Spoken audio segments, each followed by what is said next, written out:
आपको ज़्यादा टेंशन लेने की बात नहीं है। पूरे ओवरऑल में आपको जो है 100 नंबर लाने हैं, ठीक है, सॉरी 100 नंबर में 30 नंबर लाने हैं। जो आपका पहला पेपर चाहे 1 to 5 में हो, चाहे 6 to 8 के लिए बैठ रहे हैं, या फिर आप 9-10 के लिए बैठ रहे हैं माध्यमिक और उच्चतर माध्यमिक 10+2, तो 1 से लेकर के 12 तक पूरे में आपका क्या है कि पहला पेपर जो होगा लैंग्वेज ही होगा। और लैंग्वेज के अंतर्गत जो भाषा का पेपर होगा उसमें 2 सेक्शन होंगे। एक आपका इंग्लिश अनिवार्य है, सबको इंग्लिश लेना होगा और ये 25 क्वेश्चन होंगे। और सेकेंड में आपका उर्दू है, बांग्ला है, हिंदी है। हिंदी, उर्दू और बांग्ला जो भी है, बांग्ला, ये तीनों में से आप कोई भी चूज कर सकते हैं। और ये 75 क्वेश्चन होंगे, टोटल 100 मार्क्स के होंगे। और इसमें आपको क्वालिफाइंग नेचर का है, 30 नंबर लाने हैं। तो बहुत ही आसान है, ये आप नहीं भी पढ़ेंगे फिर भी 30 नंबर ले आएंगे। लेकिन हम आपको पूरा कंप्लीट कोर्स करवाएंगे, कहीं कोई तरह का दिक्कत नहीं होगा आपको। हिंदी का भी प्रॉपर थ्योरी, ऑब्जेक्टिव, और हमने टेस्ट लिंक देना भी शुरू कर दिया है। तो थोड़ा बहुत आप लोग पढ़ना शुरू कर दीजिए। और आपका जो क्लास का टाइमिंग है वो दिन में भी अब आपको मिलना शुरू हो जाएगा। और जो आपका रात का जो टाइमिंग है 8:30 से 10, वो तो आपको मिलेगा ही। इसलिए और ख़ास करके जो 1 to 5 वाले हैं, तो उनको मैं बता दूं किस तरीका से मैं पहले 1 to 5 वाले को जो सिलेबस करवाऊंगा। देखिए, और जो आपका जो सब्जेक्ट वाला जो पेपर है वो 150 मार्क्स का होगा।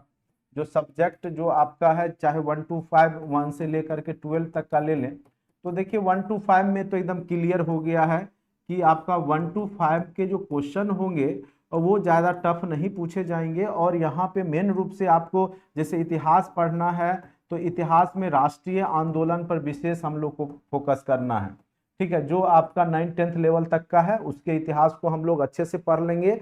राष्ट्रीय आंदोलन में भारत और बिहार की भूमिका, पूरे बिहार की भी भूमिका से निश्चित तौर पे प्रश्न पूछे जाएंगे, ठीक है। उसके बाद सेकेंड सेक्शन आपका भूगोल, पूरा आप लोग को अच्छे से पढ़ना है। पॉलिटी जो है आपका पूरे अच्छे से पढ़ लेना है, ठीक है।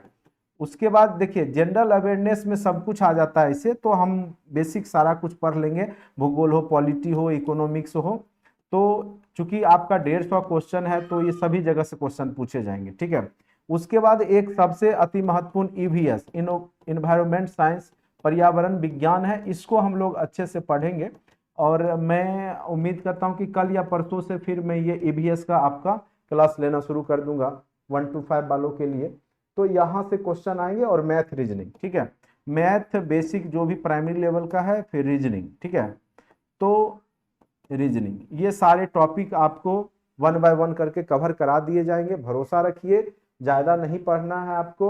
अगर आप इतना कर लेते हैं, साथ में करेंट अफेयर्स बिहार स्पेसिफिक देख लेते हैं, तो आप 150 में आसानी से 100+ नंबर लाएंगे, ठीक है। इस बात का गारंटी है। टीचिंग एप्टीट्यूड आपका नहीं है और यहाँ पे थोड़ा सा निगेटिव मार्किंग होगा, ठीक है। तो वही है, 4 पे 1 आपका कटेगा, 4 गलत बनाएंगे तो 1।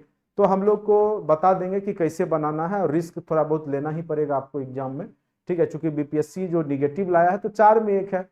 तो अगर हम तुक्का भी लगाते हैं, तो अगर आपको अनुभव है कि 50% भी चांस है, तो उसको भी मारना है, ठीक है। क्योंकि अगर हमने 4 बनाया तो 4 मार्क्स में अगर मान चलिए 2 सही हो गया, 2 सही हो गया, तो 2 क्वेश्चन के 2 मार्क्स तो कम से कम चढ़ेंगे। और कटेंगे कितने, जैसे 2 क्वेश्चन है कटा तो 0.25 0.5 कट जाएगा, तब भी तो हम 1.5 प्लस में रहेंगे अगर नहीं बनाते हैं उससे तुलना में, ठीक है।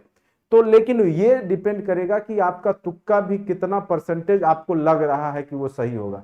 तो ये सब सारा तकनीक बताएंगे कि किस प्रकार से आपको बीपीएससी में, ठीक है, तुक्का भी लगाना है। ऐसा है कि वो चाह रहे हैं कि तुक्का लगाने वाले टीचर नहीं आए, इसलिए डरा रहे हैं वो, ठीक है।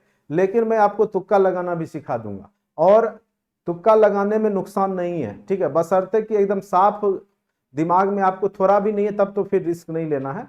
बाकी रिस्क लेना है, आगे बताएंगे जो किस प्रकार से आप बीपीएससी में आसानी से स्कोर करेंगे। और गारंटी के साथ जो लोग जुड़े हैं, मैं गारंटी के साथ बोल सकता हूं कि अगर वो पूरा क्लास देखते हैं तो वो निश्चित तौर पे पास करेंगे, और आप देख लेंगे, ठीक है।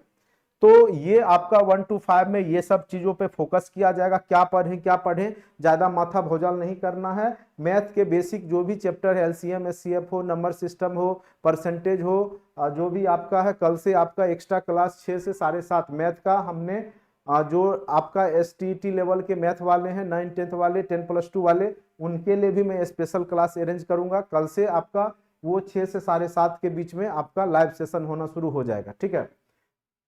और साइंस का पेपर अलग से आपका 6 से 7:30 के बीच में मेरा प्लान है कि उसके तहत मैं करवाऊंगा। और उसके बाद बाकी जो भी आपका जीके जीएस का सेक्शन है और जहां तक कि रीजनिंग का है, ये सब मैं आपको कवर करवा दूंगा, ठीक है। तो आप लोग बस चैनल को सब्सक्राइब कर लीजिए, और जो लोग नहीं जुड़े हैं तो जुड़ने का प्रयास कीजिए। ऐसा नहीं है कि बहुत ज़्यादा मैं फीस ले रहा हूं और आप जो है फीस बचा करके बहुत ज़्यादा ये हो जाएंगे, ठीक है। मात्र 1500 चार्ज है, और उसमें आपको मैं इतना चीज दे रहा हूँ, टेस्ट सीरीज, वीडियो लेक्चर। आप जब देखेंगे हमारे मेहनत को तब आपको लगेगा, अभी जो भी आपको महंगा लग रहा है बाद में आगे चल करके सस्ता लगेगा, ठीक है। जितना आपको कंटेंट दिया जाएगा बिल्कुल हाई लेवल का, अप टू बीपीएससी, ठीक है, उससे लो लेवल आपका नहीं होगा। जो भी टॉपिक पढ़ाएंगे आप देख लीजिएगा कि उसका लेवल क्या है, ठीक है, तब फिर बात करेंगे हम लोग, ठीक है। तो 1 to 5 वाले इन सब टॉपिकों पर विशेष ध्यान दीजिए अभी से ही। और ऑलरेडी कंटेंट्स में आपको बहुत सारा वीडियो पीडीएफ और जो है आपका दिया हुआ है फोल्डर में, ऐप जिन्होंने बाय कर रखा है। दूसरा आपका आ गया, मान के चलिए 6 to 10 का बात करते हैं, ठीक है। तो इसका क्या है कि 50 क्वेश्चन तो आपका कॉमन ही रहेगा सबका, जो जीके जीएस है, जनरल अवेयरनेस, ठीक है। जनरल अवेयरनेस मतलब सब कुछ हो जाता है, basic history, geography, polity, economics, सारे कुछ आ जाते हैं जनरल अवेयरनेस के अंतर्गत, ठीक है। तो सर रूटीन बता दीजिए। रूटीन देखिए अभी मैं नहीं बताऊंगा, पहले मैं क्लास अरेंज कर लेता हूं सारा कुछ। रूटीन क्या होता है कि रूटीन हो सकता है फॉलो नहीं हो, लेकिन ये बता दूंगा कि इस टाइम पे साइंस का क्लास होगा, इस समय पे आर्ट्स का क्लास होगा, ठीक है। एक्चुअली रूटीन बनाने के बाद क्या होता है ना कि जैसे पहले हमने बनाया तो बहुत सारा चेंजिंग अब करना पड़ेगा मुझे, चूंकि सिलेबस में थोड़ा अलग चीज यहाँ पर दे दिया गया है बीपीएससी के द्वारा। जैसे पहले टीचिंग था, अब टीचिंग का कोई चांस ही नहीं है, टीचिंग देगा ही नहीं। तो वो मैं चेंज करके 2-4 दिन में आपको बता दूंगा कि क्या आपको किस तरीका से मैं रूटीन दूंगा, ठीक है। तो 50 क्वेश्चन जीके जीएस का है, तो इसमें आप मेन रूप से फोकस कीजिए राष्ट्रीय आंदोलन में जो भी क्रांतिकारी गतिविधि है, चाहे कांग्रेस से लेकर 1857 की क्रांति से लेकर के 1947 तक पढ़ लेना है अच्छे से, ठीक है। हिस्ट्री में वो पोर्शन ज्यादा पढ़ेंगे, लेकिन ऐसा नहीं कि मिडिवल और एनिशियन, वो भी मैं तेजी से एक एक लेक्चर लेकर के कंप्लीट करा दूंगा। एक लेक्चर में पूरा आपका मिडेवल और एक लेक्चर में पूरा एनिशियन जो बचा खोचा है वो कंप्लीट करा दूंगा, ठीक है।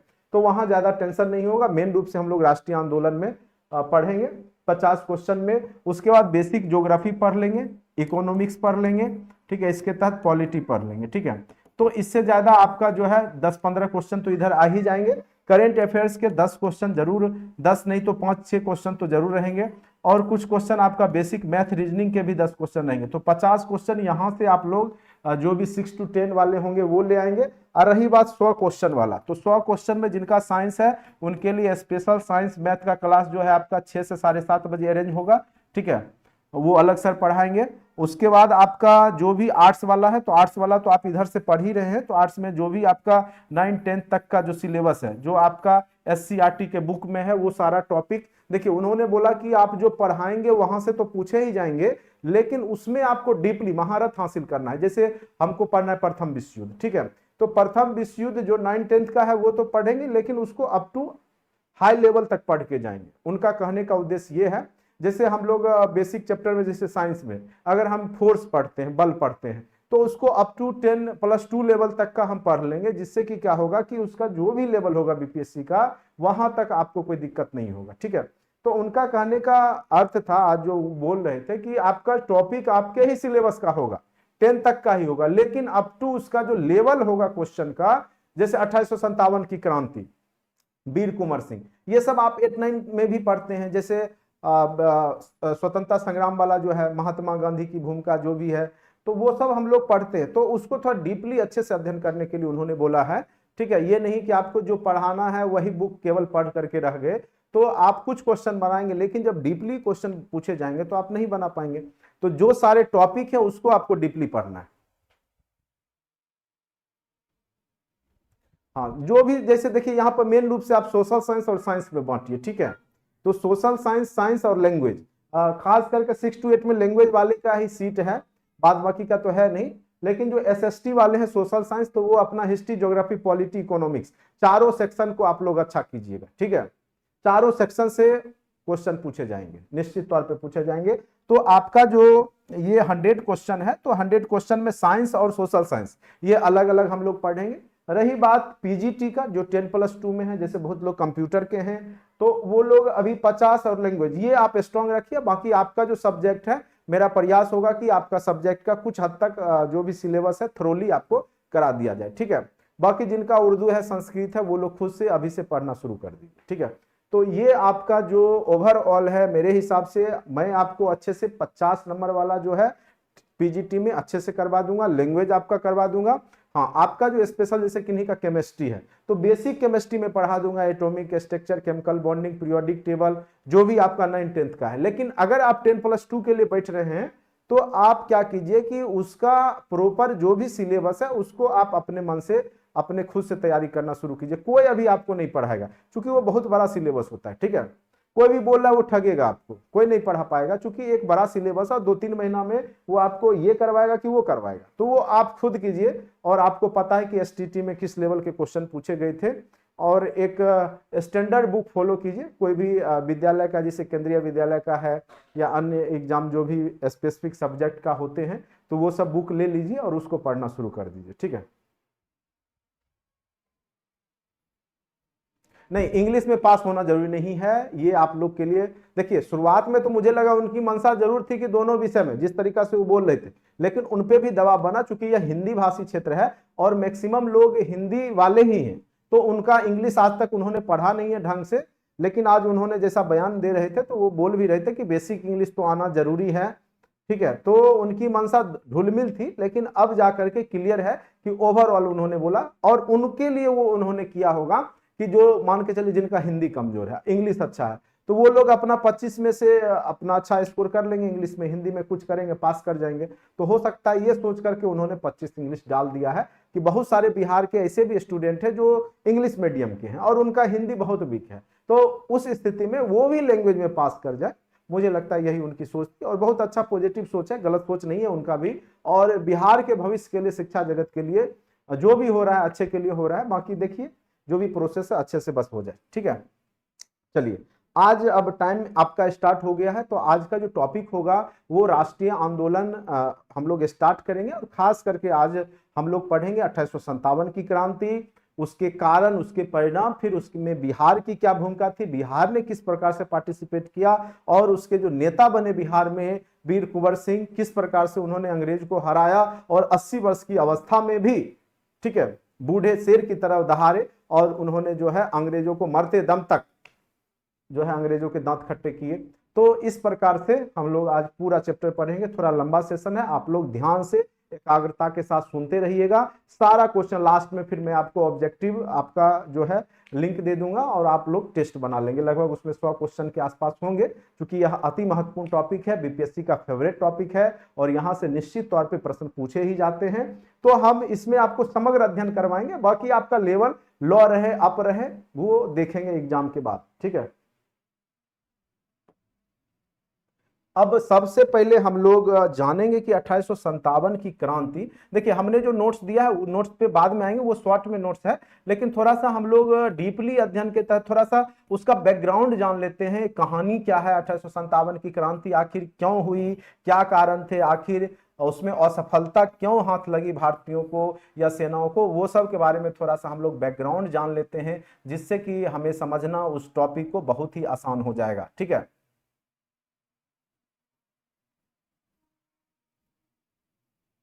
आप लोग जैसा कि लिखा हुआ देख पा रहे होंगे, अच्छे से क्लियर है, साउंड अच्छे से जा रही है सब लोग को।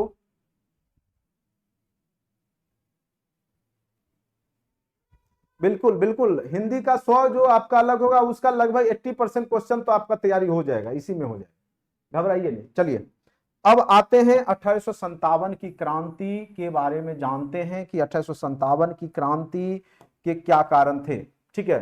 तो देखिए, आप लोग को जैसा कि पता होगा कि अंग्रेज जो थे, अंग्रेज 1757 में पलासी के युद्ध में जब सिराजुद्दौला मारा जाता है और उसमें मीर जाफर का हाथ होता है, उसी का सेनापति रहता है जो कि उस युद्ध में पार्टिसिपेट नहीं करता है, और उस स्थिति में राजा जो है वहां पकड़े जाते हैं और मारे जाते हैं, ठीक है, जो बंगाल के नवाब रहते हैं सिराजुद्दौला, ठीक है। तो 1757 की क्रांति में अंग्रेज आगे आए और उन्होंने ईस्ट इंडिया कंपनी की तरफ से लड़ा, ठीक है, और यहाँ पे सिराजुद्दौला मारे जाते हैं, और फिर आगे चल करके मीर जाफर को बनाया गया, ठीक है, और फिर मीर कासिम को बनाया गया।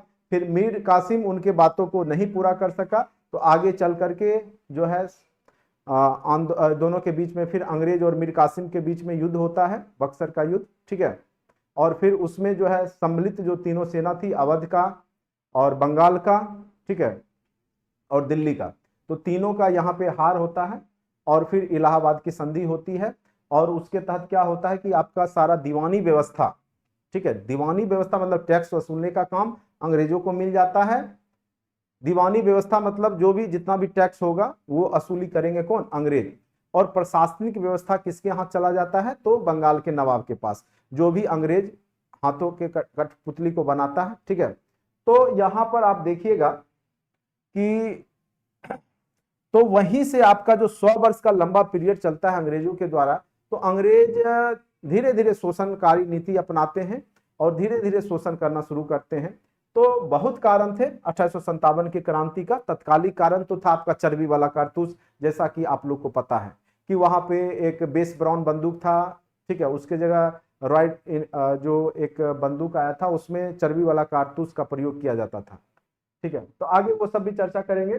तो सबसे पहले हम लोग जानेंगे कि 1857 की क्रांति के राजनीतिक कारण क्या थे।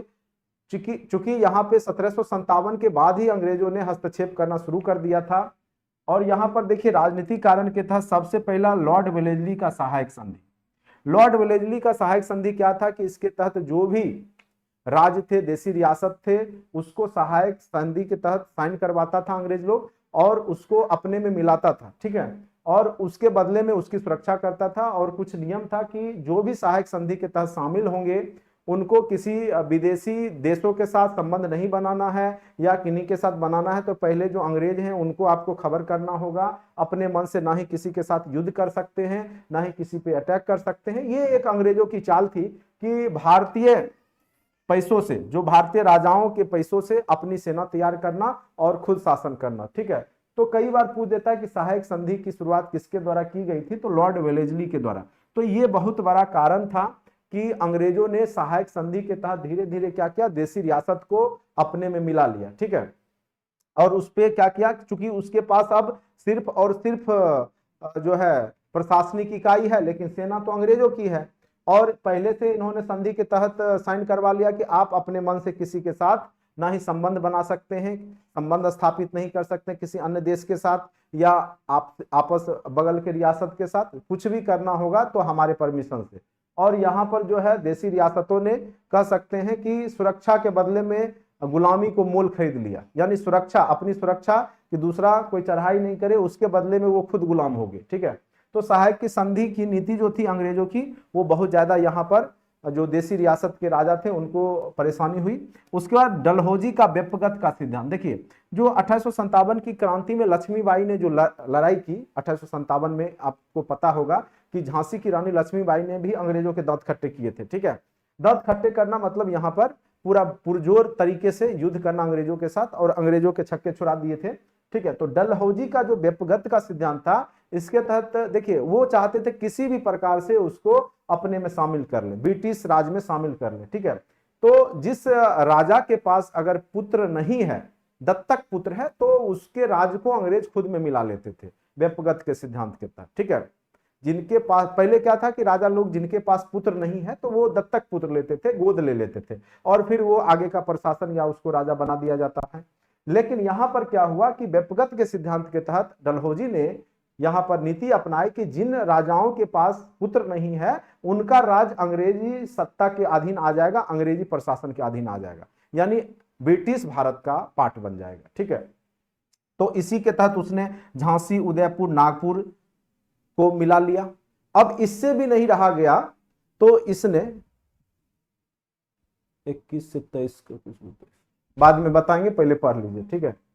अब देखिए इससे भी इसको नहीं रहा गया, तो इसने क्या किया, कुशासन का आधार बनाया। जैसे अवध है, अवध को क्या किया, जो इलाहाबाद, अवध यूपी का पार्ट है, ठीक है, तो उसमें क्या कहा कि यहाँ पे शासन सही तरीके से नहीं चलाया जा रहा है, और उसको क्या किया, अपने में मिला लिया। यानी कुशासन को भी आधार बना करके, यानी अंग्रेज किसी प्रकार से कोई भी आधार बना करके जो देसी रियासत थे उसको ब्रिटिश भारत का पार्ट बना रहा था, यानी अपने में मिला रहा था और अपने साम्राज्य का विस्तार कर रहा था। तो अंग्रेजों की जो ये साम्राज्यवादी नीति थी, उससे धीरे धीरे क्या होगा कि यहाँ के जो शासक थे देसी रियासत के, जैसे पेशवा हो गए, नाना साहेब, तात्या टोपेर जो लड़ते हैं, तो यही उनका पेंशन बंद कर दिया जाता है, ठीक है। झांसी की रानी लक्ष्मीबाई इसलिए लड़ती है कि उनके पुत्र को, दत्तक पुत्र जो उन्होंने गोद ले रखा था, उसको जो है वहां पर सत्ता से विहीन कर दिया गया था। तो इस प्रकार से जो है अंग्रेजों के जो ये नीति थी वो भी कारण बना आगे 1857 की क्रांति का, ठीक है। अब आते हैं उसके ऊपर, देखते हैं।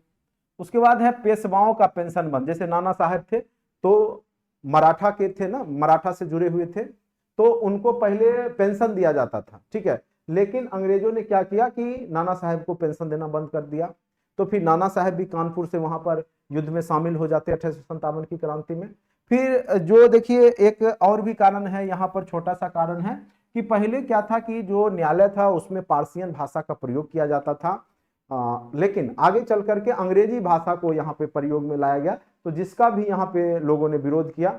तो ये आपका जो राजनीतिक कारण के अंतर्गत आ गया। दूसरा कारण है आर्थिक कारण, ठीक है। तो देखिए अंग्रेज जब आए तो धीरे धीरे वो, चूंकि अंग्रेज ब्रिटेन में औद्योगिक क्रांति हो चुकी थी, तो वहां पे बहुत ज्यादा प्रोडक्ट बन रहा था, ठीक है। तो उसको क्या करना था कि उसको यहाँ पर ज्यादा से ज्यादा एक्सपोर्ट, ठीक है, ब्रिटेन से एक्सपोर्ट होकर के माल आता था, और यहाँ पे बहुत ज्यादा, ठीक है। और यहाँ का जो घरेलू उद्योग था उसको यहाँ पे नष्ट करते, तभी वो अपना बाजार बनाते यहाँ पे और बेच सकते थे। इसलिए उन्होंने क्या किया कि भारतीय हस्तशिल्प उद्योग को पतन कर दिया। कैसे किया कि उन्होंने जो वहां से प्रोडक्ट लाया उसको सस्ते दाम पर बेचा, और यहाँ का जो प्रोडक्ट था उस पर टैक्स लगा दिया। तो स्वाभाविक है जब टैक्स लग गया, जो 10 रुपये का वस्तु है वो 20 रुपया में हो गया, और वो वहां का वस्तु जो है 18 रुपया में बेच दिए, ठीक है। तो वहां का माल ज्यादा बिकने लगा, और यहाँ का जो घरेलू माल था वो धीरे धीरे बिकना कम हो गया। एक ये भी रीजन था। दूसरा कि उस समय जो सबसे बड़ा खरीदार वर्ग था वो रियासत के लोग थे, जो भी राजा महाराजा थे वो लोग ज्यादा प्रोडक्ट खरीदते थे घरेलू उद्योग से, तो उनके पास इनकम आना बंद हो गया, चूंकि उनको पेंशन दिया जा रहा था। उनको, जैसे बंगाल के ही नवाब थे, तो उनको एक प्रॉपर सैलरी दे दी जाती थी कि आपको सैलरी इतना, क्योंकि दीवानी व्यवस्था के साथ सारा टैक्स तो अंग्रेज ले रहे थे। तो इस बात को भी समझना होगा आपको, ठीक है। तो भारतीय हस्तशिल्प उद्योग का यहाँ पे पतन कर दिया गया, क्योंकि इसके खरीदार जो देसी रियासत के राजा लोग थे वो भी अब नहीं रहे, और दूसरा नंबर सस्ते माल डंप कर रहा है अंग्रेज, और यहाँ का जो माल था उस पर टैक्स लगा दिया, जिस कारण से भारतीय हस्तशिल्प उद्योग का पतन हो गया। जब ये लोग कृषि के तरफ गए तो वहां पर उन्होंने भू राजस्व नीति ला दिया, टैक्स लगा दिया। जो जनजातीय क्षेत्र में फ्री था, कर नहीं लगता था, उधर भी कर लगा दिया, ठीक है। जिस कारण से आगे देखिएगा कि जनजातीय विद्रोह भी हुआ, और ये भी आपका 9th के सिलेबस में जनजातीय विद्रोह और बीपीएससी का फेवरेट है। तो इसके बाद हम जनजातीय विद्रोह भी आपको पढ़ाएंगे, जैसे आपका बिरसा मुंडा आंदोलन हो गया, ये सब फेवरेट है, बीपीएससी पूछेगा ही, बिरसा मुंडा आंदोलन, संथाल विद्रोह, जनजातीय आंदोलन, ठीक है। तो ये भी करवाएंगे। तो अंग्रेजों की जो भू राजस्व नीति थी, जैसे बिहार में जमींदारी या जिसको बोलते हैं अस्थायी बंदोबस्त, ठीक है, एक फिक्स कर दिया गया कि इतना 10/11 भाग जो है टोटल लेना है। तो उसमें आपका क्या था कि 1/11 भाग जमींदार को रखना था, 10/11 भाग देना था अंग्रेज को। तो एक फिक्स कर दिया अस्थायी बंदोबस्त। फिर रैयतवारी व्यवस्था ला दी गई, किसानों की जमीन रैयतवारी के तहत। फिर एक आपका महलवारी व्यवस्था आ गया। तो ये सब हम भू अस्थायी प्रबंध में बताएंगे अच्छे से। फिलहाल ये जानिए, जब ये आया ये तीनों व्यवस्था, तो इसने किसानों की रीढ़ तोड़ दी। यानी किसानों आर्थिक रूप से, एक तो जो पहले तो हस्तशिल्प जो करते थे वो किसानी करने आए, खेती करने आए। अब वहां पे अंग्रेजों की राजस्व नीति, ऊपर से यहाँ पे व्यापारिक फसल, ठीक है, व्यापारिक फसलों की खेती पे ज्यादा जोर दिया जाने लगा। जैसे नील की खेती हो गया, वाणिज्यिक खेती जिसको बोलते हैं, नील की खेती, अफीम गांजा की खेती हो गया। तो ये सब अंग्रेज ज्यादा करवाने लगे, चाय की खेती, जिससे उनका व्यापार फले फूले, ठीक है। तो जिस कारण से यहाँ पर किसान भी समस्या में आ जाते हैं। और आगे देखिएगा, चूंकि किसान के ही बेटा सिपाही रहते हैं, जब वो घर आते हैं तो उनके पास बहुत सारी समस्याएं सुनते हैं घर का, तो उनके अंदर गुस्सा स्वाभाविक सी बात है। तो मैक्सिमम लोग तो जो आपके सिपाही होते हैं वो किसान परिवार से जुड़े होते हैं, तो इसलिए सिपाहियों ने विद्रोह किया। चूंकि जब वो घर जाते थे तो बहुत तरह तरह की समस्याएं देखते थे और अंग्रेज जो नीति अपना करके शोषण कर रहे थे, तो उसके खिलाफ उनके अंदर पहले से आक्रोश की भावना थी। ठीक है, वो तो चर्बी वाला कारतूस एक कह लीजिए कि बारूद पे एक चिंगारी का काम किया, बाद बाकी ऐसा कुछ भी नहीं था। ये वर्षों से हो रहे जो अंग्रेजों की शोषणकारी नीति थी उसका परिणाम था 1857 की क्रांति। चलिए उसके बाद आगे आते हैं। ये मैं इसलिए बता रहा हूं चूंकि आप लोग जब तक कॉन्सेप्ट को समझिएगा नहीं, तो चूंकि बीपीएससी आपको घुमा फिरा करके थ्योरेटिकल क्वेश्चन पूछता है, ठीक है, डायरेक्ट आपका लूसेंट का ऑब्जेक्टिव उठा के नहीं पूछेगा, तो इसीलिए आपको कॉन्सेप्ट होना जरूरी है। और एक एक पॉइंट्स में आपको कुछ जानकारी हम देंगे और आपको अच्छा लगेगा। सामाजिक कारण देखिए, सामाजिक कारण क्या था कि अंग्रेजों ने बहुत ज्यादा समाज सुधार किए, जैसे लॉर्ड विलियम बेंटिक है तो सती प्रथा का अंत किया। देखिए सती प्रथा से बहुत लोग, जो ब्राह्मण वर्ग था वो अंग्रेजों से खफा था, ठीक है। जैसे आपका कन्यावध को रोका गया, बाल विवाह निषेध कर दिया गया, विधवा पुनर्विवाह, ये सब से हिंदू समाज को लग रहा था कि हमारे रीति रिवाज को अंग्रेज खत्म करें। लेकिन वास्तव में अगर देखा जाए तो ये सब कुप्रथा थी और अंग्रेज अच्छा काम किए, लेकिन भारतीयों के नजर में लग रहा था भारतीयों को कि वो हमारी संस्कृति को खत्म कर रहे हैं। तो इस कारण से भी समाज सुधार जो हुआ वो भी अंग्रेजों के विरोध का कारण हुआ, ठीक है। उसके बाद भारतीयों को ये लोग नीचा देखते थे। नीचा मतलब कहने का अर्थ है कि इसको काले और सुअर की संज्ञा देते थे, यानी भारतीयों के लिए वो गाली सूचक जो है सुअर शब्द का प्रयोग करते थे और काले और सुअर बोलते थे अंग्रेज लोग, ठीक है।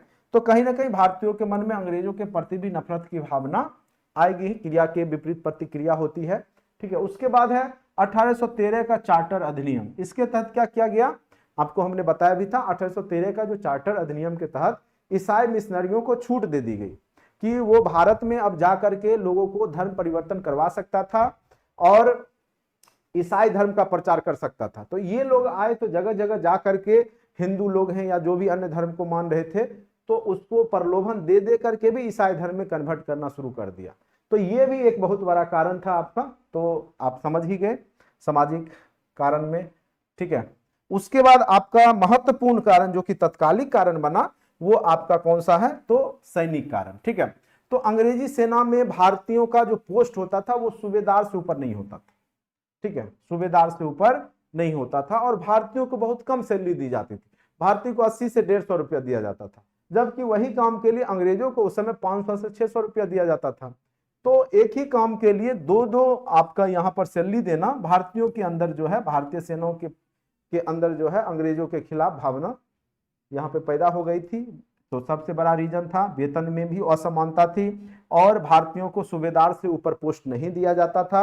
उसके बाद एक सबसे बड़ा काम क्या हुआ कि 1854 में एक डाकघर अधिनियम बनाया गया अंग्रेजों के द्वारा, जिसके तहत जो सेना को फ्री में डाक व्यवस्था की सुविधा मुहैया कराई जाती थी, फ्री में ही, बिना स्टंप के, बिना टिकट के, निःशुल्क था, उसको यहाँ पर इन्होंने क्या किया कि निःशुल्क वाला समाप्त कर दिया। अब जो है सेना को भी उसमें टिकट साटने के लिए पैसा वैसा देना पड़ता था, ठीक है। तो ये भी कारण था जिस कारण से सेना जो है विद्रोह करना शुरू कर दिए थे। उसके बाद 1856 के तहत क्या किया गया था कि बहुत सारे नियम अधिनियम बनाए गए थे अंग्रेजों के द्वारा कि सभी सेना को विदेश जाना ही पड़ेगा, समुद्र पार जाना ही पड़ेगा। और जैसे बहुत लोग सरदार हैं तो उनके पास पगड़ी होता है, तो यहाँ पे बाल कटाना, दाढ़ी नहीं रखना, ये सब नियम बनाए हुए थे अंग्रेज लोग। तो उसका भी भारतीय सेनाओं ने विरोध किया, चूंकि उनके धर्म के खिलाफ था। जैसे सिख धर्म है उसमें 5 चीज है, जैसे कंघा रखना, बाल रखना, दाढ़ी रखना, ये सब, जो पगड़ी बांधना, ठीक है, तो ये सब उनमें अनिवार्य है। तो ये लोग का जब वहां पे बाल काटा जाएगा या तो ये लोग धार्मिक रूप से आहत होंगे, आहत में आ जाएंगे और उन्होंने अंग्रेजों का विरोध करना शुरू कर दिया, ठीक है। तो ये भी जो सेना का कारण में आप समझ गए होंगे कि क्या कारण रहा होगा, ठीक है। उसके बाद आते हैं तत्कालिक कारण, देखते हैं तत्कालिक कारण के अंतर्गत आपका क्या है कि दिसंबर 1856 में सैनिकों के लिए ब्राउन बेस के जगह क्या किया गया था, एनफील्ड राइफल का प्रयोग किया गया था। और इसमें क्या था कि चर्बी वाला कारतूस का प्रयोग किया जाता था, वो आपका गाय या सुगर का मांस का बना होता था, ठीक है। ऐसा मतलब सैनिकों ने विद्रोह के पहले जो हल्ला उठ गया, पूरे आवाज जो है फैल गई थी आग की तरह कि अंग्रेज लोग हमारे धर्म को नष्ट कर रहा है।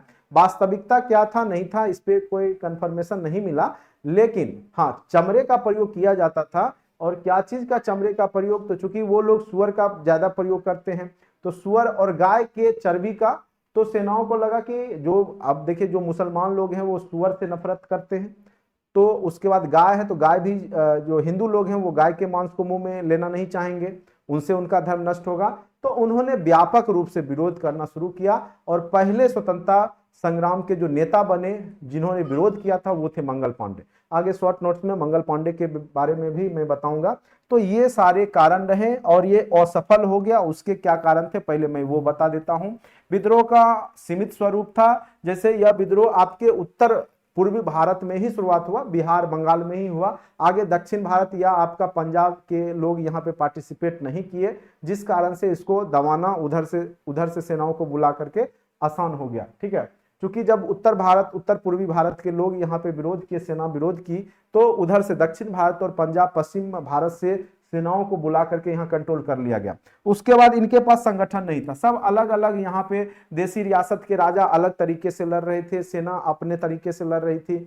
ठीक है, सब अपने अपने लोभ में पड़े हुए थे, किन्हीं को पेंशन बंद था, किन्हीं को जो है दत्तक पुत्र को नहीं दिया जा रहा था, तो किन्हीं का जो है जमींदारी जा रही थी। तो इस तरीका से सबका अपना अपना जो है वहां पर कष्ट था। ठीक है, तो यहाँ स्वाभाविक सी बात है कि आपस में संगठन नहीं बना पाए ये लोग। सामंतवादी लक्षण यहाँ पे देखने को मिला, खास करके जो है जिंद, पटियाला, ग्वालियर के सिंधिया तथा हैदराबाद के राजाओं ने क्या किया, अंग्रेजों का समर्थन दे दिया। जितने भी देसी रियासत के राजा थे, जैसे खास करके पटियाला ग्वालियर के सिंधिया घराना और हैदराबाद के जो राजा थे, उन्होंने अंग्रेजों को समर्थन कर दिया। और ऐसा अंग्रेजी अधिकारी भी बोलते हैं कि अगर ग्वालियर के सिंधिया परिवार का समर्थन उनको नहीं मिलता तो वो बोरिया बिस्तर समेट चुके थे, वो 1857 में ही देश छोड़ करके चले जाते। लेकिन भारतीय जो राजा थे, देसी रियासत के राजा थे, उन्होंने ही इनको अपना सेना दिया, धन दिया और उनको रोके रखा। ठीक है, और आगे चल करके फिर जो है आप देखिएगा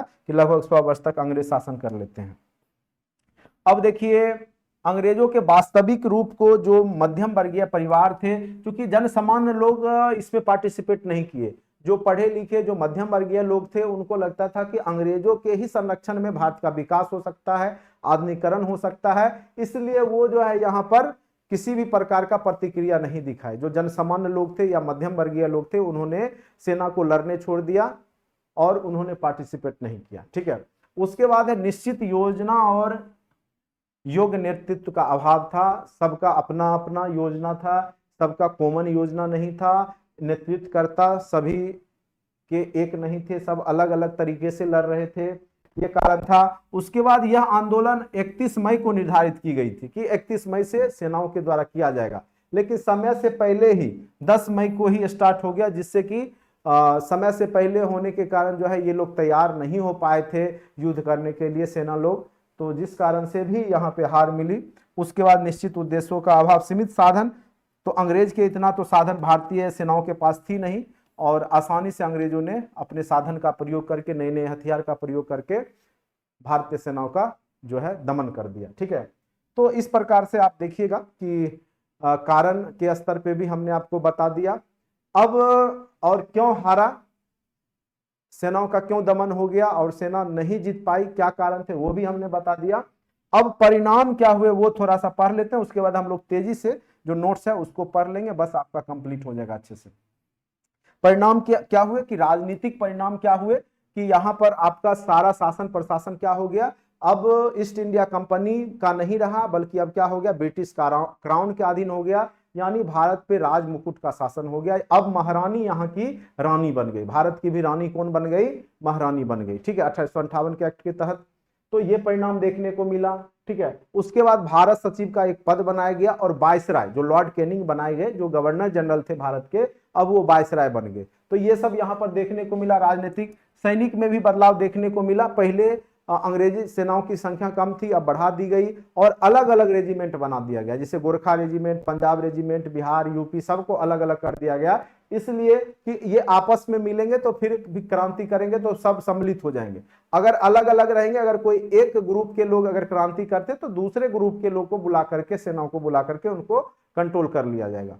तो यहाँ पर रेजिमेंट का निर्माण किया गया, तो ये सब भी यहाँ पे सुधार देखने को मिला।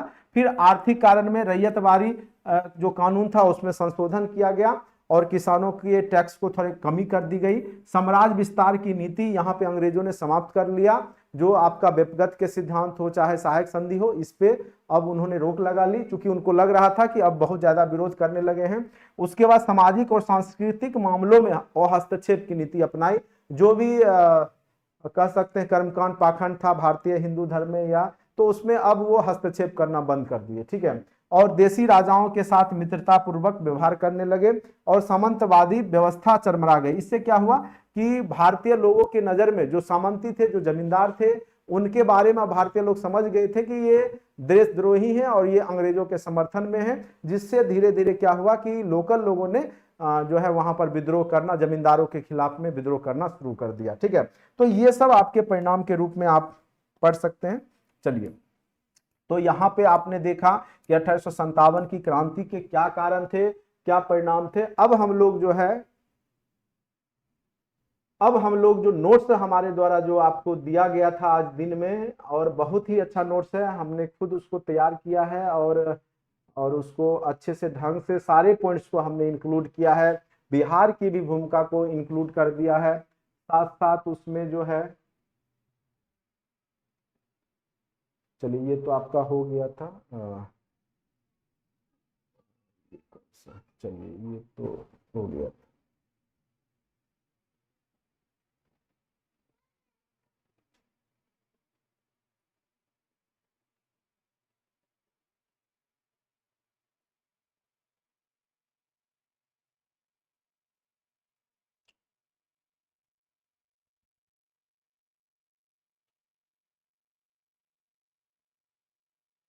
उम्मीद करते हैं कि इतना तक आप लोग को समझ में आ गया होगा। आवाज अच्छे से जा रही है, कुछ भी तरह का दिक्कत होगा तो आप लोग जरूर बताएंगे, ठीक है। चलिए, अब आते हैं भारतीय राष्ट्रीय आंदोलन को। अब हमने मेन कॉन्सेप्ट उसको समझ लिया, बस तेजी से अब आप लोग देख लीजिए इसको अच्छे से, क्या क्या यहाँ पे आपको लिखा हुआ है, और इसी नोट्स को आप फाइनली आप लोग पढ़ेंगे। वो बस हमने समझाने के लिए उतना कहानी गढ़ा और अच्छे से समझ में आ गया होगा आप लोगों को, ठीक है।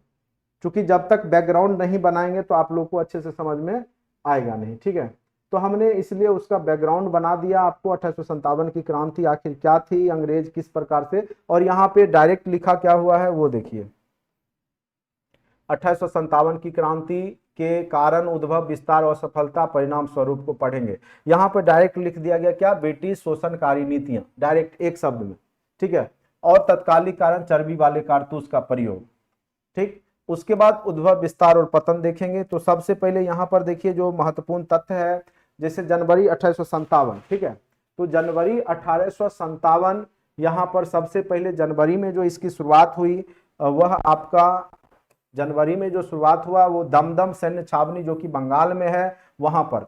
तो सबसे पहले जो आवाज उठी कि चर्बी वाला कारतूस अंग्रेज जो प्रयोग कर रहे हैं, इस खबर को फैलाने में यहीं पे जो दमदम सैन्य छावनी है, वहीं से यह बात पूरे सभी सेनाओं को प्राप्त हुआ कि कारतूस में जो है चर्बी का प्रयोग किया जा रहा है, ठीक है। तो ये याद रखिएगा। तो सबसे पहले जनवरी 1857 में दमदम सैन्य छावनी जो कि बंगाल में है, यहीं से यह बात उठी कि अंग्रेज क्या कर रहे हैं, कारतूस में चर्बी का प्रयोग कर रहे हैं, और गाय का और यहाँ पे सुअर का, जो कि दोनों धर्म के लिए, इस्लाम के लिए भी और हिंदू के लिए भी जो कि वर्जित है, ठीक है।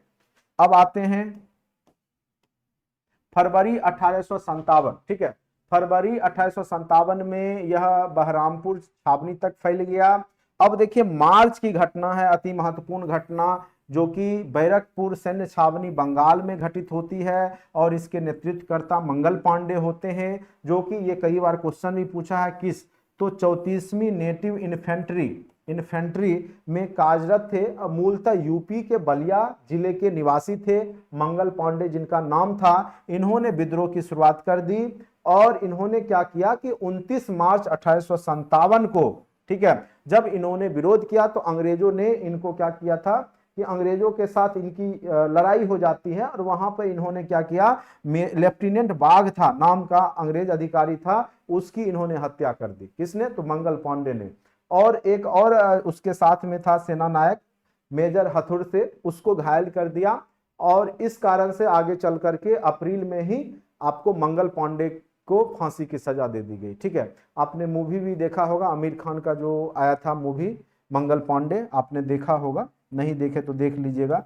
तो यहाँ पर मंगल पांडे का वही कहानी है। तो मेन यहाँ पर तत्कालिक कारण में मंगल पांडे ही थे जिन्होंने अंग्रेजों की हत्या कर दी थी अंग्रेज अधिकारी का, और जिस कारण से इनको भी फांसी दे दिया गया। ठीक है, जिस कारण से पूरे सेनाओं में खलबली मच गई और सेनाओं ने विरोध करना शुरू कर दिया। फिर क्या हुआ कि 10 मई 1857 को 10 मई 1857 को मेरठ से बहादुर शाह जो द्वितीय हैं, जिनका बहादुर शाह जफर भी बोलते हैं और अंतिम मुगल शासक के रूप में जाने जाते हैं, जो भी विद्रोही थे इनको अपना नेता चुन लेते हैं। तो 10 मई 1857 से जो यह लड़ाई शुरू हुई वो मेरठ से हुई और यहाँ पे नेतृत्व करता, चूंकि मेरठ और दिल्ली आपस में बगल में है, ठीक है, तो मेरठ और जो दिल्ली है बगल में है, तो जिस कारण से यहाँ पे बहादुर शाह जो अंतिम कह सकते हैं दिल्ली के नवाब रहते हैं, दिल्ली के शासक, दिल्ली सल्तनत कह सकते हैं। तो यहाँ पर मुगल बादशाह अंतिम है ये बहादुर शाह जफर, या द्वितीय भी उन्हीं को कहा जाता है। तो यहाँ पर विद्रोहियों ने क्या किया था, जो सैन्य विद्रोही जो थे, सेना थे, उन्होंने अंतिम मुगल शासक को ही अपना नेतृत्वकर्ता चुन लिया था। ठीक है, लेकिन अंग्रेज बड़ी चालाक थे। ठीक है, अंग्रेजों ने यह एक हवा बना दिया पंजाब के क्षेत्रों में, जगह जगह पोस्टर चिपका दिया कि अगर मैं 1857 की जो क्रांति जीत जाता हूं, किसके नाम से, तो ये बहादुर शाह जफर द्वितीय, तो मैं यहाँ पर क्या करूंगा कि मुस्लिम, ठीक है, मुस्लिम जो भी सिख हैं उनको हटा करके यहाँ पे मुस्लिम साम्राज्य बना दूंगा मुस्लिम का। तो वहां पे सिख लोग जो है अंग्रेजों का समर्थन करने लगे। तो अंग्रेजों की ये चाल थी कि उन्होंने एक पत्र बनाया और उसमें साइन बहादुर शाह जफर द्वितीय के नाम से किया, और 1857 की क्रांति में अगर मैं जीत जाता हूं, अगर हमारा ये सेना जीत जाती है, तो हम लोग यहाँ पर शासन करेंगे, और इस्लाम का कुछ इस तरीका से कर दिया था। ठीक है, जिस कारण से जो भी पंजाब के जो सेना थे, वो पंजाब की सेना ने अंग्रेजों का मदद करना शुरू कर दिया था और अंग्रेजों के लिए आसान हो गया था यह युद्ध को जीतना। ठीक है, प्रमुख नेता हिंदुस्तान का सम्राट घोषित किया गया। विद्रोह में शामिल होने के कारण अंग्रेजों द्वारा बाद में इनको कहां भेज दिया जाता है, रंगून, रंगून जो कि काला पानी का सजा दे करके रंगून इनको भेज दिया जाता है, जहां आगे चल करके 1862 में बेचारा मर गए। ठीक है, तो एक ऐसे बादशाह जिनको काला पानी की सजा हुई, तो यही थे बहादुर शाह जफर द्वितीय। ठीक है, तो ये याद रखना है, बहादुर शाह जफर या बहादुर शाह द्वितीय अंतिम मुगल बादशाह थे, जिनको कि अंग्रेजों ने पकड़ करके काला पानी की सजा दे दी 1857 की क्रांति के बाद, जब सेना का दमन हो गया, जब सेना हार गई, और इनको रंगून भेज दिया गया, आगे चल करके इनकी मृत्यु हो गई। ठीक है, तो अब आइए यहाँ पर नेक्स्ट 11 मई दिल्ली से बहादुर शाह द्वितीय, और इन्होंने बख्त खां जो इनका सेनापति था, ठीक है, बहादुर शाह जफर ने इन्हें दिल्ली का सेनापति बनाया था, किसको, बख्त खां को, और बहादुर तथा बहादुर शाह ए आलम जैसी उपाधियां दी थी, किसको, तो बख्त खां को। तो ये पूछ सकता है कि बहादुर शाह जफर ने किसको शाह ए आलम की उपाधि दी थी या बहादुर की उपाधि दी थी, तो बख्त खां को। ठीक है, तो यह पूछ सकता है कि बहादुर शाह जफर द्वितीय का सेनापति कौन था 1857 क्रांति के दौरान, तो बख्त खां। ठीक है, तो ये इंपॉर्टेंट लाइन है, बीपीएससी इन सब लाइनों को बार बार पूछता है। ठीक है, अब आ जाइए 4 जून 1857 को लखनऊ से बेगम हजरत महल ने अंग्रेजों का विरोध करना शुरू किया। 5 जून 1857 को कानपुर में जिनका पेंशन बंद हो गया था, नाना साहब, जिनका एक और नाम था घोंघू पंत, ये भी कई बार पूछा जा सकता है कि नाना साहब का अन्य नाम क्या था, तो घोंघू पंत, जिसको कि ये पूर्व मराठा पेशवा थे, जो कि एक मराठा और एंग्लो जब युद्ध होता है तो उसमें एक संधि हुई थी जिसके तहत अंग्रेज लोग उनको पेंशन दे रहे थे, ठीक है, जो भी पेशवा था। लेकिन आगे चल करके अंग्रेजों ने इनको पेंशन देना बंद कर दिया, जिस कारण से नाना साहब ने कानपुर से यहाँ पर अंग्रेजों का विरोध करना शुरू किया था, ठीक है। इन्हीं का साथ में था तात्या टोपे, नाना साहब के ही मुख्य सेनापति थे। इनके बारे में भी पूछ सकता है। इनका एक अन्य नाम, तात्या टोपे का एक अन्य नाम क्या था? रामचंद्र पांडुरंग। और इनके मित्र मानसिंह थे, लेकिन इन्होंने धोखा दे दिया मानसिंह ने, और लास्ट में तात्या टोपे मारे जाते हैं, ठीक है। तो ये यहाँ पे नाना साहब ने कानपुर से अंग्रेजों का विरोध किया, तो ये भी क्वेश्चन आपको पूछा जा सकता है, ठीक है। उसके बाद नाना साहब के एक प्रमुख सलाहकार थे जिनका नाम था अजीमुल्ला, और इनको अंग्रेजों का सबसे बड़ा, ठीक है, देखिए यहाँ पर लिखा हुआ है फैजाबाद से मौलवी अहमदुल्ला। अहमदुल्ला को अंग्रेजों का सबसे बड़ा शत्रु कहा गया था, ठीक है, फैजाबाद से थे। अजीमुल्ला नाना साहब के सलाहकार थे, और इनको क्रांति का दूत भी कहा जा रहा था 1857 के दौरान अजीमुल्ला को। इलाहाबाद से लड़े थे लियाकत अली। अंग्रेजों का विरोध किसने किया था? लियाकत अली ने किया था। और बिहार से तो आपको पता ही है, वीर कुंवर सिंह जो कि एक जमींदार थे, उन्होंने विरोध किया। झांसी से रानी लक्ष्मीबाई ने की, और इनके पति का नाम था गंगाधर राव। झांसी की रानी लक्ष्मीबाई के पति का क्या नाम था? गंगाधर राव। कारण क्या था? गोद निषेध सिद्धांत, वही व्यपगत के सिद्धांत के तहत, यानी ये गोद नहीं ले सकते थे, और राज को हड़प लिया गया, ठीक है, राज को अंग्रेजों द्वारा हड़प लिया गया। इनका जन्म वाराणसी में हुआ था, ठीक है। किनका? तो रानी लक्ष्मीबाई का। एक मूवी भी आया था रानी लक्ष्मीबाई का, ठीक है, मणिकर्णिका, मणिकर्णिका शायद आया था। तो रानी लक्ष्मीबाई का जन्म वाराणसी में हुआ, और मृत्यु ग्वालियर में हुआ। युद्ध लड़ते हुए मरी, चारों ओर से आग लगा दिया गया था अंग्रेजों के द्वारा। और इसमें कैप्टन था ह्यूरोज, और ह्यूरोज इतना प्रभावित हुआ था, ऐसे कैप्टन यही था उस युद्ध में, लेकिन उन्होंने महारानी लक्ष्मीबाई की वीरता को देख करके ये भी अचंभित हो गया था कि इतनी वीरांगना कैसे हो सकती है, ठीक है। तो इन्होंने ह्यूरोज ने आगे चल करके इनकी बड़ाई भी किया है, युद्ध वीरता की प्रशंसा की है। तो उस समय कैप्टन जो था अंग्रेज के तरफ से ह्यूरोज ही था, जिसने अंग्रेजों के तरफ से रानी लक्ष्मीबाई के साथ युद्ध किया था, ठीक है। आपने यह फिल्म देखा भी होगा मणिकर्णिका। इसके ही जो राजघराने में जो रहते हैं, इन्हीं के परिवार के लोगों ने जो मेन क्लू है अंग्रेजों को दे दिया था कि किस प्रकार से कहाँ पे अटैक होगा, बमबारी होगी, कि आपका किला टूट जाएगा, ठीक है। तो ये सब मूवी में भी आपने देखा होगा, और वही सब घटना यहाँ पे लिखा हुआ है। पटना से पीर अली खां, जो कि एक पुस्तक विक्रेता थे, ठीक है, यहाँ पर जो है पटना से पीर अली खां थे, जो कि पुस्तक विक्रेता थे। इन्होंने अंग्रेजों का विरोध किया, और आगे इनको भी फांसी, वहीं पे एक पेड़ था, उसको पेड़ पे ही लटका करके इनको फांसी दे दी गई थी, ठीक है। आरा से, जो वहां के आरा जो जगदीशपुर है, वहां से आपके कौन थे? आरा से कौन थे? तो आपको पता ही है, वीर कुंवर सिंह थे। और यहाँ पर आरा जगदीशपुर से वीर कुंवर सिंह थे, ठीक है। इनके भाई अमर सिंह भी इनका सहायता कर रहे थे। असम से मनीराम दीवान थे, कश्मीर से गुलाब सिंह थे, संभलपुर से सुरेंद्र शाही थे, ठीक है, गंजाम से राधा कृष्ण दंड सेन थे, ठीक है। तो इस प्रकार से कई जगह से अलग अलग नेता हुए, जिन्होंने 1857 की क्रांति में महत्वपूर्ण भूमिका निभाई। तो मेन रूप से आप लोग लखनऊ का बेगम हजरत महल, कानपुर का नाना साहेब, तात्या टोपे, ये सब बस याद रखिएगा। बिहार से कुंवर सिंह, ठीक है, और पटना से पीर अली, जो कि पुस्तक विक्रेता थे, ठीक है। अब आ जाइए, विद्रोह का दमन किस अंग्रेज कैप्टन ने किया? उनका नाम था कैंपबेल। ये ब्रिटिश सेना के प्रमुख थे। इसने लखनऊ, कानपुर, बरेली और अन्य जगहों पे विद्रोह का दमन कर दिया, ठीक है। उसके बाद कर्नल नील थे, इसने बनारस में विद्रोह को दबाया। तो असफलता के कारण भी हमने आपको पहले ही बता दिया है, समान लक्ष्य का अभाव था, सब अपने अपने लिए लड़ रहे थे। कोई दत्तक पुत्र को जो है मान्यता देने के लिए लड़ रहे थे, तो कोई जो है अपना पेंशन बंद हो गया था, तो किन्हीं की जमींदारी चली गई थी, ठीक है। तो वीर कुंवर सिंह की जमींदारी नीलाम हो गई थी, ठीक है। उसमें एक था, एक अंग्रेजों के द्वारा एक नीति लाई गई थी कि शाम तक अगर वो टैक्स नहीं दिया जाता था तो उस जमींदार की जमीन भी नीलाम कर दी जाती थी, ठीक है।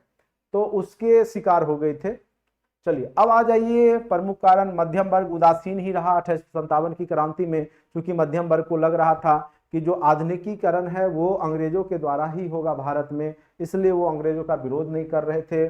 उसके बाद हमने प्रभाव भी बता ही दिया था आपको, क्या परिणाम हुए, मुगल साम्राज्य का तो अंत ही हो गया। जो अंतिम बादशाह थे बहादुर शाह जफर द्वितीय, उनको कहाँ भेज दिया गया, रंगून, काला पानी का सजा दे करके। उसके बाद कंपनी शासन अंत हो गया, जो ईस्ट इंडिया कंपनी शासन कर रही थी उसका अंत हो गया, और ये डायरेक्ट अब राज मुकुट जो वहां की महारानी थी ब्रिटेन की, वो भारत की भी महारानी हो गई। उसके बाद लॉर्ड कैनिंग को यहाँ पर वायसराय बना दिया गया, जो कि पहले कंपनी के गवर्नर जनरल थे। ठीक है, उसके बाद वही गवर्नर जनरल के पद के जगह वायसराय पद आ गया। ये सब आप लोग समझ गए। ठीक, अब फिर आगे आते हैं सेना में बदलाव की गई संरचना में। पहले क्या था कि पहले भारतीय सेनाओं की संख्या ज्यादा रहती थी, अंग्रेज की कम। अब क्या कर दिया गया कि 3 भारतीयों पे 2 अंग्रेज। पहले क्या था कि ज्यादा संख्या किसकी थी, तो भारतीयों की थी। 5 पे पहले शायद 2 था, बाद में इसमें 2 पे, मतलब 3 भारतीयों पे 2 सेना अंग्रेज कर दिया गया था। ठीक है, उसके बाद फूट डालो और शासन करो की नीति यहाँ से शुरू हुई। हिंदू मुस्लिम में यहाँ पर दरार देने का प्रयास किया गया, और धीरे धीरे, चूंकि शुरुआत में क्या हुआ था, 1857 की क्रांति में दिल्ली के जो मुगल बादशाह थे उन्होंने यहाँ पे विरोध किया था, इसीलिए अंग्रेजों ने हिंदू जो पार्टी के नेता थे कांग्रेस, तो कांग्रेस का निर्माण करवाया, और मैक्सिमम लोग हिंदू थे तो हिंदुओं को समर्थन दिया। और फिर आगे चल करके जब कांग्रेस के नेता जब अंग्रेजों का विरोध करते हैं तो ये लोग मुस्लिम लिंग बनवा करके मुस्लिम की तरफ से विरोध करवाना शुरू करते हैं। ठीक है, अब बहुत सारा तथ्य है कि अलग अलग लोगों ने इसको अलग अलग नजर से देखा है। जैसे लॉरेंस एवं सीले बोलते हैं यह सैनिक विद्रोह था। ठीक है, और ट्रम और टेलर बोलते हैं यह हिंदू मुस्लिम। तो अंग्रेज लोग तो इसका विरोध करेगा ही। अंग्रेज लोग क्या बोल रहे हैं, ये हिंदू मुस्लिम षड्यंत्र था। वहीं रीज ईसाई का विरुद्ध युद्ध था। होम्स बोलते हैं बर्बरता एवं सभ्यता के बीच युद्ध था। ठीक है, सैयद अहमद बोलते हैं सैनिक विद्रोह था। बेंजामिन इजरायली बोलते हैं सुनियोजित राष्ट्रीय विद्रोह था। ठीक है, तो अलग अलग इतिहासकार अलग अलग बोलते हैं। जैसे ये कई बार पूछा गया है, बीडी सावरकर क्या बोलते हैं, भारत का पहला स्वतंत्रता संग्राम किसने बोला 1857 की क्रांति को, तो वीडी सावरकर ने बोला। ये अति महत्वपूर्ण है, ये बार बार पूछे गए, वीवीआई का स्क्वायर कहिए इसको। ठीक है, भारत का पहला स्वतंत्रता संग्राम 1857 की क्रांति को किसने माना है, तो वीडी सावरकर ने माना है। अशोक मेहता बोलते हैं ये महान विद्रोह था। सुरेंद्र नाथ सेन बोलते हैं, जो कि सरकारी इतिहासकार हैं, उन्होंने बोला स्वतंत्रता संघर्ष लेकिन राष्ट्रीय नहीं, क्योंकि पूरे भारत में यहाँ पर नहीं हुआ था, ये बस उत्तर पूर्वी भारत के ही क्षेत्रों में हो पाया था। इसमें ना ही पश्चिम का क्षेत्र ना ही दक्षिण का क्षेत्र में पार्टिसिपेट हुआ था, इसलिए पूरे राष्ट्रीय स्तर पे यह आंदोलन नहीं था। लेकिन लेकिन पहला सशक्त प्रयास जरूर था भारतीयों के द्वारा स्वतंत्रता संग्राम का। आरसी मजूमदार बोलते हैं स्वतंत्रता, आरसी मजूमदार क्या बोलते हैं, ना तो यह प्रथम था और ना ही राष्ट्रीय स्वतंत्रता संघर्ष था। इनका भी कहना सही ही है, क्योंकि इससे पहले भी बहुत सारे जो है स्वतंत्रता संग्राम अंग्रेजों के खिलाफ हो चुके थे। जनजातीय लोगों ने इससे पहले भी विरोध कर चुके थे, तो इसलिए इसको प्रथम ना कहा जाए। और राष्ट्रीय स्तर पे चूंकि नहीं हो पाया था, सिर्फ उत्तर और पूर्वी भारत के ही कुछ क्षेत्रों में हुआ था, तो इसलिए इसको राष्ट्रीय भी नहीं माना है। तो ये बात आरसी मजूमदार ने बोला है। ठीक है, तो ये याद रखिएगा, आरसी मजूमदार वाला भी, ना ही यह प्रथम था और ना ही राष्ट्रीय आंदोलन था। ठीक है, अब सब बात तो हमने 1857 की क्रांति का बता दिया, लेकिन एक दो पॉइंट अभी आपका रह गया है 1857 की क्रांति का। एक है आपका 1857 की क्रांति में बिहार की भूमिका, और दूसरा है आपका कि वीर कुंवर सिंह ने किस प्रकार से पार्टिसिपेट किया। ठीक है, तो उम्मीद करते हैं कि यहां तक आपको समझ में आ गया होगा।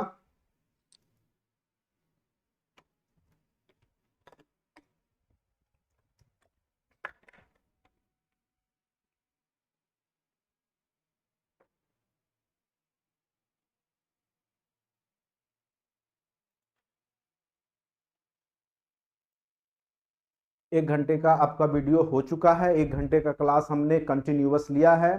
ठीक है, अब हम लोग जो है 1857 की क्रांति में बिहार की भूमिका को देखेंगे। ठीक है, देखिए अब आप लोग को थोड़ा सा लंबा टाइम देना पड़ेगा और सिलेबस बड़ा है, जो अच्छे से पढ़ लीजिएगा, क्योंकि ऑब्जेक्टिव जब आप थ्योरी पढ़े रहिएगा देखिएगा ऑब्जेक्टिव कितना आसानी से आप बनाते हैं।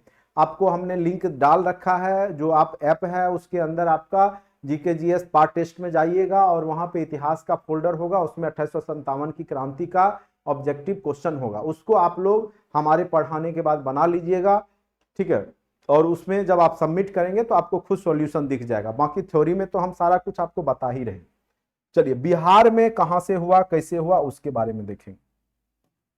अब देखिए 1857 की क्रांति में बिहार की भूमिका तेजी से पढ़ लेते हैं। बिहार में 1857 के विद्रोह की शुरुआत सबसे पहले कब हुई, तो 12 जून 1857 को। कहां पे, तो देवघर जिला, अब झारखंड में है लेकिन उस समय बिहार में ही था। उसका रोहनी नामक स्थान से यह हुआ। वहां की जो सेना थी उसने सर्वप्रथम विरोध किए। अमानत अली, सलामत अली और शेख हारो द्वारा अंग्रेज अधिकारी मेजर नॉर्मन तथा कुछ अंग्रेज सिपाहियों की हत्या कर दी गई।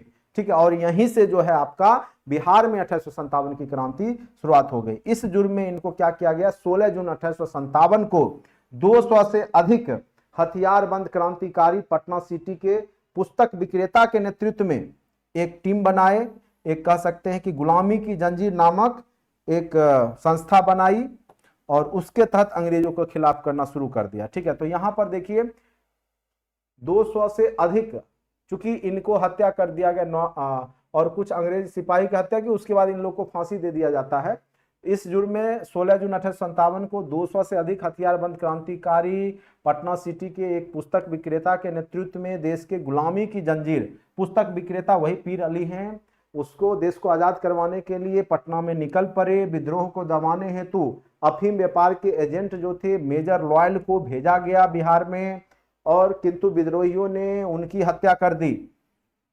ठीक है, फिर उस समय पटना का जो कमिश्नर टेलर था, अगर पूछेगा कि 1857 के समय पटना का कमिश्नर कौन था, तो याद रखिएगा टेलर। ठीक है, तो टेलर था जिसने विद्रोह को दबाने के लिए अनेक कठोर कदम उठाए, पटना वासियों पे अनेक प्रतिबंध लगा दिया। 9 जून 1857 को पटना में 3 प्रतिष्ठित मुसलमान, जिनका नाम था मोहम्मद हुसैन, अहमदुल्ला, ठीक है, और वाइजुक हक को झांसा देकर के गिरफ्तार कर लिया गया अंग्रेजों के द्वारा, और उन पर बहावियों को सहयोग, चूंकि बहावी आंदोलन हुआ था उससे पहले, बहावियों को सहयोग लेने और सहयोग देने का आरोप लगाया गया, और पीर अली की दुकान और उसके घर को आग लगा दी गई। ठीक है, तथा 6 जुलाई 1857 को तिरहुत के वारिस अली, पीर अली, खलीफा गुलाम और अब्बास आदि को वहीं पे पेड़ पर लटका करके फांसी दे दिया जाता है, जिस कारण से यहाँ पर आप देखिएगा बहुत ज्यादा माहौल खराब हो जाता है पटना का 1857 के दौरान। ठीक है, जुलाई समाप्त होते होते 25 जुलाई 1857 को दानापुर के 3 रेजिमेंट के सैनिक कहां पहुंच जाएंगे, बगावत करते हुए आरा पहुंचते हैं। शाहाबाद जिले में प्रवेश करके जगदीशपुर के असंतुष्ट जमींदार, जो कि पहले से अंग्रेजों का खिलाफ में थे, कुंवर सिंह से मिलकर के यहाँ पर सब लोग एक टीम बना लेते हैं, विद्रोही बन जाते हैं, तथा दक्षिण बिहार, वर्तमान जो झारखंड के कई जिले पे अपना कब्जा करके वहां पर शासन करने लगते हैं। ठीक है, फिर यह बात अंग्रेजों को पता चलेगा। अब देखिए, तथा जनवरी 1858 तक आते आते अंग्रेजों ने सभी विद्रोहियों पर कब्जा कर लिया। वीर कुंवर सिंह के मृत्यु के साथ ही 1857 की क्रांति धीरे धीरे शिथिल पड़ने लग गई और अंत समाप्त हो गया। तो मेन रूप से याद रखिएगा कि 1857 की क्रांति में पटना के नेतृत्वकर्ता पीर अली को आपको नहीं भूलना है, पुस्तक विक्रेता थे। दूसरा, रोहिणी जगह जो आपका कहाँ पे है, तो अभी हमने बताया कि रोहिणी, ठीक है, कहाँ पर, तो सबसे ऊपर में हमने झारखंड का जो जगह हमने बताया देवघर जिला, तो यहां से शुरुआत हुआ था, तो ये बस याद रखिएगा। अब आते हैं कि वीर कुंवर सिंह ने किस प्रकार से, फेवरेट टॉपिक है बीपीएससी का, निश्चित तौर पे यहां से क्वेश्चन उठाएगा वो। ठीक है, वीर कुंवर सिंह की क्या भूमिका रही वो देखेंगे। ठीक है, अब देखिए वीर कुंवर सिंह 1857 की क्रांति में वर्षों से चले आ रहे औपनिवेशिक शोषणकारी नीति, ये सब तो हम लोगों ने पढ़ लिया। उसके बाद देखिए नायक कुंवर सिंह को माना जाता है, मेन नायक बिहार का किनको माना जाता है, कुंवर सिंह को। तो कुंवर सिंह के बारे में थोड़ा सा जानकारी ले लीजिए आप लोग अच्छे से। इनका जन्म कहाँ पे हुआ था, तो 1782 ईस्वी में शाहाबाद, जो कि वर्तमान में भोजपुर जिला है, वहां पे है। और के जगदीशपुर के एक जमींदार परिवार में हुआ था। विदेशी शासन का विरोध की भावना इन्हें विरासत में मिली थी तथा देश प्रेम इनके अंदर रण कौशल पैदा किया। ठीक है, तो इस प्रकार से यहाँ पर देखिए, अब वीर कुंवर सिंह बिहार में 1857 की क्रांति की शुरुआत, आपको शुरुआत में ही बोल दिया था हमने, 12 जून 1857 को हुई बिहार में। कहां से, देवघर के रोहिणी से। तो बिहार में तिथि याद रखिएगा, 12 जून 1857 से हुआ, जबकि मार्च में बंगाल में ही हो गया था। मंगल पांडे ने अंग्रेज अधिकारी की हत्या की, फिर उसको अप्रैल में फांसी दे दिया गया था। तो यहाँ पर याद रखना है, देवघर के रोहिणी से यहाँ पर स्टार्ट हुआ, फिर पटना में पीर अली के द्वारा विद्रोह हुआ। 25 जुलाई 1857 को दानापुर के जो भी सेना थे वो शाहाबाद पहुंच करके वीर कुंवर सिंह को अपना नेता बना लेते हैं। और पहले से वहां पर वीर कुंवर सिंह तैयारी में थे, और उन्होंने एक 10,000 देशभक्तों की एक पहले से सैन्य टुकड़ी बना रखी थी। और यहाँ पर उनके सहयोगी, उनके भाई, किनके, वीर कुंवर सिंह के भाई अमर सिंह भी थे। भतीजा का नाम था रतभंजन सिंह, ये भी उनको सपोर्ट करता था। हरकिशन सिंह और कई अन्य जमींदार थे जो वहां पर वीर कुंवर सिंह के समर्थन में थे। कुंवर सिंह ने अपने सैनिकों की मदद से सबसे पहले आरा पर कब्जा किया। कहां पे कब्जा किया, आरा पर। इससे अंग्रेज अधिकारी घबरा गए। इसी बीच जो है बंगाल से विंसेंट आयर जो इलाहाबाद जा रहा था, तो बीच में इसको सूचना मिली और उसने क्या किया, बीच में ही आरा पर इसने आक्रमण कर दिया। किसने, विंसेंट आयर ने। और 2 और 3 अगस्त को घमासान युद्ध हुआ। कुंवर सिंह गोरिल्ला युद्ध का प्रतिपादन करते हुए आगे बढ़े। यद्यपि इस युद्ध में क्या होता है कि आगे बढ़े, यद्यपि इस युद्ध में उन्हें आरा छोड़ना पड़ा, फिर भी आयर उनका पीछा करता हुआ आगे बढ़ा। ठीक है, जगदीशपुर पहुंचा और उनका किला जला दिया, किंतु कुंवर सिंह हाथ नहीं आए। कुंवर सिंह यहां से निकल चुके थे। अब अंग्रेज आरा पहुंच चुका था। जगदीशपुर इनके घर पे को तोड़ देता है, किला को तोड़ देता है और कब्जा कर लेता है। फिर आगे आते हैं, अंग्रेजों के दमनात्मक उपायों के बावजूद इनके सहयोगी कैमूर की पहाड़ी, जो है आपका रोहतास कैमूर, ज्योग्राफी में पढ़ेंगे हम लोग, पहाड़ियों में विद्रोह करते रहे। और इसका नेतृत्व इनका छोटा भाई अमर सिंह करता रहा। ठीक है, तो इनका भी योगदान है, अमर सिंह का भी। इसी समय कुंवर सिंह तात्या टोपे और नाना साहब से कहां पे जाकर के मिलते हैं, कानपुर में। और वहां पर जो अंग्रेजों के साथ लड़ रहे थे उसको मदद करते हैं। और यहाँ पर तात्या टोपे और नाना साहब को जीत हासिल होती है। कानपुर के बाद ये आजमगढ़ की ओर बढ़े। आजमगढ़ की सुरक्षा के लिए वहां पर पहले से कर्नल मिलमैन तैयार था। ठीक है, फिर वहां पर क्या होगा कि फिर कुंवर सिंह के साथ युद्ध होगा। कहां पर, तो अहरोलिया के मैदान में 22 मार्च 1858 को भीषण लड़ाई हुई और इसमें कुंवर सिंह की जीत हो गई। ठीक है, अब देखिए अंग्रेज घबरा गए। लॉर्ड कैनिंग ने इनके विरुद्ध कड़ी कार्रवाई करने का आदेश, चूंकि उस समय वायसराय ये बन चुके थे, कड़ी कार्रवाई करने का आदेश दे दिया। और लखनऊ और इलाहाबाद की सेना भी अब आजमगढ़ को भेज दी गई। ठीक है, अब चारों ओर से इनको घेरने का प्रयास किया गया। किसको, तो वीर कुंवर सिंह को।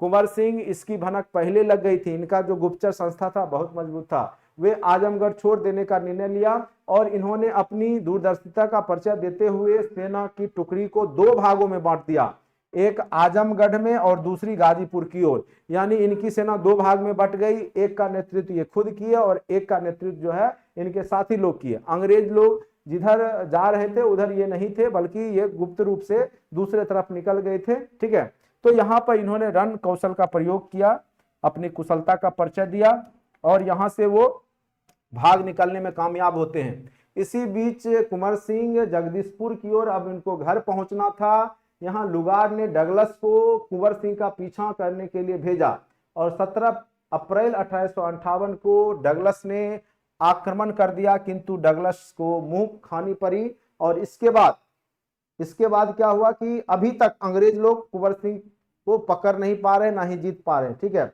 अब क्या होगा, देखिए ये बूढ़े थे लेकिन बड़ी समझदार थे। इसके बाद कुंवर सिंह गाजीपुर के मनहार गांव पहुंच गए। गांव वालों ने इनका स्वागत विजेता के रूप में किया और इन्होंने गंगा नदी पार करने के लिए बहुत सारी नाव इनको व्यवस्था कराई, चूंकि इनके साथ और भी सेना था। लेकिन इसी बीच क्या हुआ कि जब यह नौका पार कर रहे थे, गंगा नदी को पार करके ये भोजपुर पहुंचते, उसी दौरान क्या हुआ कि अंग्रेजों ने हमला कर दिया और इनको एक गोली हाथ में लग गई और ये घायल हो गए। लेकिन ये कितने वीर थे, आप सोच सकते हैं कि 80 वर्ष की अवस्था में इन्होंने अपने एक हाथ को काट करके गंगा मैया को चढ़ा दिया। अब इतना बड़ा हिम्मत कि अपना हाथ खुद काट करके चढ़ा देना, आप सोच सकते हैं कि कितना बड़ा ये वीर थे। ठीक है, सोच करके ही आपको आश्चर्य होगा। इन्होंने गोली लगने के कारण एक हाथ को काट करके गंगा मैया को क्या किया, अर्पित कर दी। और इसी अवस्था में ये कहां पहुंचे, 22 अप्रैल, ठीक है, 22 अप्रैल को अपने घर जगदीशपुर पहुंचे। वहीं इसी समय लिन ग्रैंड नाम के जो आक्रमण, जो अंग्रेज अधिकारी थे, उन्होंने इन पे आक्रमण किया, जो कि वह परास्त हो गया। इस अवस्था में भी अंग्रेज हार गए और ये 3 दिन बाद जख्म से जब इनकी मृत्यु हो जाती इनके किले के अंदर में ही, ठीक है, तब जाकर के अंग्रेज फिर से यहाँ पर इंतजार करते हैं। जब उनको लग जाता है कि अब अंदर से कुछ भी एक्टिविटी नहीं हो रहा है, तब जाकर के वो अंग्रेज जो थे वो वीर कुंवर सिंह के पास पहुंचते हैं। यानी मरने के 3 दिन बाद तक वो घेर के रखे, लेकिन किसी को किला के अंदर जाने की हिम्मत नहीं हो रही थी। इतना बड़ा कह सकते हैं कि वीरता के साथ ये अंग्रेजों को हराए थे। ठीक है, कि अंग्रेज लोग भी डर रहे थे इनसे बहुत ज्यादा। इस प्रकार हम पाते हैं कि वीर कुंवर सिंह ने अदम्य साहस, वीरता और बलिदान का जो परिचय दिया, वो आने वाले स्वतंत्रता प्रेमियों के लिए आदर्श साबित हुआ। और तभी तो कहा गया है, 80 वर्षों की हड्डी में जागा जोश पुराना था, सब कहते हैं वीर कुंवर सिंह बड़ा वीर मर्दाना था। ठीक है, तो यह लाइन उनके लिए ही समर्पित है। और यहाँ पे नीचे में ये आपका कीवर्ड डाल दिया गया है कि 25 जुलाई 1857 को दानापुर छावनी कहाँ पहुंची, शाहाबाद पहुंची। फिर सर्वप्रथम आरा पर कब्जा किया, विंसेंट आयर आरा पे आक्रमण किया। 2-3 अगस्त को घमासान युद्ध हुए, आरा छोड़कर ये जगदीशपुर चले गए। ठीक है, फिर नाना साहेब तात्या टोपे के साथ मिलकर कानपुर की लड़ाई जीती। फिर आजमगढ़ की ओर बढ़े। ठीक है, सेना की 2 टुकड़ी, ठीक है, आजमगढ़ में ही रही और ये गाजीपुर की ओर बढ़ी। 17 अप्रैल 1858 को डगलस ने आक्रमण किया। कुंवर सिंह गाजीपुर के मनहार गांव पहुंचे, डगलस को पुनः आक्रमण किया, इनको गोली लग गई। और फिर 22 अप्रैल 1858 को जगदीशपुर पहुंचे। गोली लगने के बाद ली ग्रैंड वहां पर जो था उसको भी हराए और फिर 2-3 दिन बाद इनके जख्म से मृत्यु हो गई। और अंग्रेज जो अधिकारी थे, जो सेना नायक थे, वो इनका इंतजार करते रहे। जब अंदर से कोई किले के अंदर से कोई एक्टिविटी नहीं हुई तो डर डर के किला के अंदर गए, तो पता चला कि वीर कुंवर सिंह 3 दिन पहले ही गुजर चुके थे। ठीक है, तो ये है इनकी कहानी। तो वीर कुंवर सिंह 80 वर्ष में भी जागा जोश पुराना था। ठीक है, बहुत बड़े कह सकते हैं कि वीर कुंवर सिंह अभी तक पूरे भारतीय इतिहास में इस वर्ष में 80 वर्ष की अवस्था में इतना बड़ा वीर आज तक पैदा नहीं हुआ। देखिए, युवक है तब कोई दिक्कत नहीं, युवक में बहुत लोग हैं जो वीरता पूर्वक लड़ाई की है, लेकिन 80 वर्ष की अवस्था में अंग्रेजों को सारे युद्ध इन्होंने जीता है। ठीक है, अंग्रेज मरते दम तक इनको हरा नहीं पाए, इसीलिए तो वीर कुंवर सिंह बिहार के जो लाल हैं, वीर कहे जाते हैं। तो इस प्रकार से 1857 की क्रांति में बिहार की भूमिका, उसके कारण, उसके परिणाम को हमने अच्छे से डील किया है। अब आपका काम है ऑब्जेक्टिव क्वेश्चन का सेट लगाना, वो हमने आपको लिंक दे दिया है। और आप जाइए जीके जीएस, आपके जो ऐप में फोल्डर है पार्ट टेस्ट का, उसमें जाइए, हिस्ट्री में 1857 की क्रांति होगा लिखा हुआ, उसको आप लोग अच्छे से टेस्ट लगाइए। और आप देखिएगा कि जो भी टॉपिक पढ़ा है उसी से आपके सारे प्रश्न हैं और सारे बन जाएंगे। ठीक है, कहीं कोई दिक्कत नहीं होगा। आज का क्लास उम्मीद करते हैं कि आप लोग को अच्छा लगा होगा और अच्छे से आपने 1857 की क्रांति को समझा, कारण परिणाम को समझा, उसके बाद बिहार की योगदान को समझा, वीर कुंवर सिंह की भूमिका को समझा। ठीक है, आज इतना ही। ऑनलाइन का टेस्ट लिंक आपको ऑलरेडी ऐप में मौजूद है, GK GS online part test लिखा होगा, कंटेंट में जाइए और वहां पर जा करके आप देख पा सकते हैं कि आपको हिस्ट्री सेक्शन में